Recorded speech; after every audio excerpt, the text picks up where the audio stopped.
Count on LEX 18 News. Good evening, I'm Ivory Hecker. Brianna Gilroy is off tonight. Thanks for joining us on LEX 18 News at 6.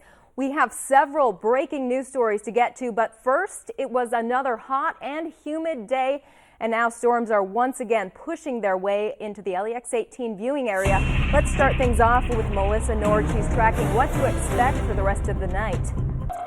Never miss an update with the Max Track Live Doppler on our website, lex18.com. And stay ahead of the changing system no matter where you are with the Storm Tracker weather app. It's free for your smartphone.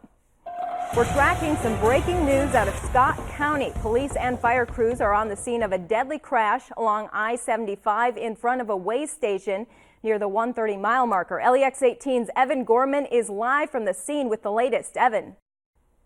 And we're on the scene of another breaking story in Scott County. LEX 18's Brianna Gilroy is at a home on Bonds Pike where a man was shot in a standoff with an armed man has just ended. In South Carolina, it's been a day of mixed emotions. The Emmanuel African Methodist Episcopal Church opened its doors just 4 days after 9 of its members were gunned down in what's being investigated as a hate crime.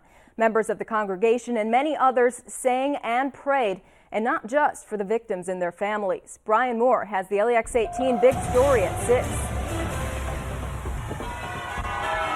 I want you to hug 3 persons.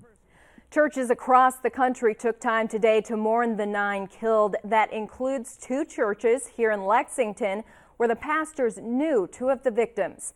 LEX 18's Josh Breslow continues our team coverage of the LEX 18 big story at 6. Shooting victim attached. Those Lexington churches say they have not added any security since Wednesday's shooting. Today marks 1 year since the unsolved murder of a Woodford County Marine outside of a Lexington bar.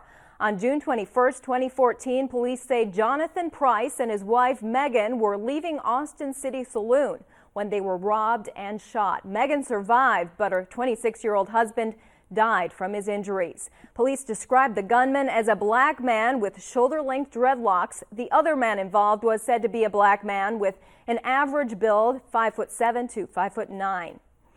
The family of a Madison County teen who went missing 2 years ago tomorrow has launched a website to help find her.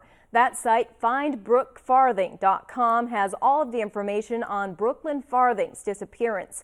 On June 22, 2013, investigators say the 18-year-old was last seen at a home in Berea just before the owner reported a fire inside. According to the website, a reward for information has reached $14,000. We are learning more about an Alabama man found dead yesterday near an interstate rest stop in Bullitt County. Investigators say 45-year-old Aaron Jarrell died from an apparent stab wound. Shepherdsville police say Jarrell was found lying outside of his truck on an exit ramp about a yard away from I-65. Officers say the call they received was for a crash that turned into a fight and then a stabbing. Police say a woman in the truck with Jarrell was questioned, then released. While this is considered a homicide investigation, no charges have been filed.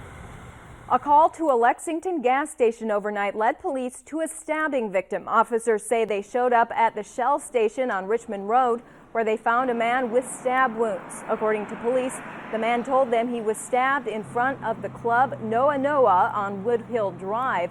That man's injuries were not believed to be life-threatening. Investigators say the victim knew his attacker and police have a suspect in mind. A former Scott County teacher who admitted to having a sexual relationship with a girl he used to coach is out of jail early. More on his early release later on LEX 18 News at 6.